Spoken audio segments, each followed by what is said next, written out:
No. It was the positive one. Oh. I got this question from Dave LUBOFSKY, Okay. who has been critical of you, and I need to ask it. Is there some kind of conflict of interest that you have that you're?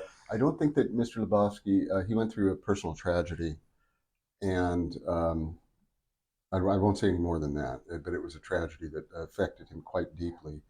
And as most people who are in that situation, they want to find a reason that this horrible thing befell me. And frequently people look for people to blame. And at that time, I was GMH's general counsel. And I simply would not approve a settlement of the case because GMH was not at fault. And the Guam Memorial Hospital Authority is not it's not an instrument to shake down. I saw too much of that. I guess that's the tort industry, but I know that he was very disappointed. When you say GMH wasn't at fault, you mean as they weren't medically they were not at fault. I don't want to talk about his business, but there was an allegation that the Guam Memorial Hospital's standard of care did not meet the community standard, and as a result, a tragedy befell him.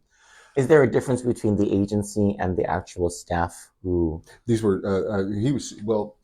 he was going after the agency and not the individual doctor, because I think these were physicians attached to GMH.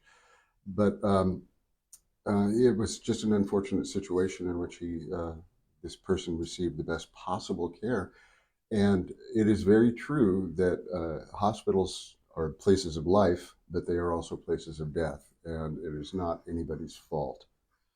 But I feel deeply, I understand the man's anger, but I just didn't feel that I had the responsibility or the right to distribute taxpayer money when it was not merited. Because I did read the CMS report, but it doesn't say the son's name, but very clearly it's about his son. Yeah. And the CMS report did say that there was blame to go around. I don't think it said about the hospital, but about the physician.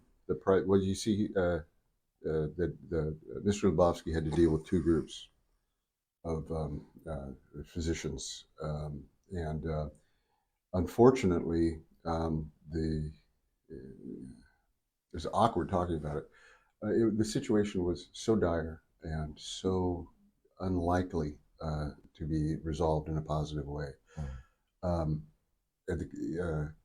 GMH did everything they could, and under those circumstances, we can't just give away taxpayer money. Well, actually, my question actually wasn't about that. My question was about whether you have a conflict of interest as a continuing defense attorney. I don't represent. In what sense? Do you still practice? I do indigent defense for the Superior Court, just Okay. indigent defense.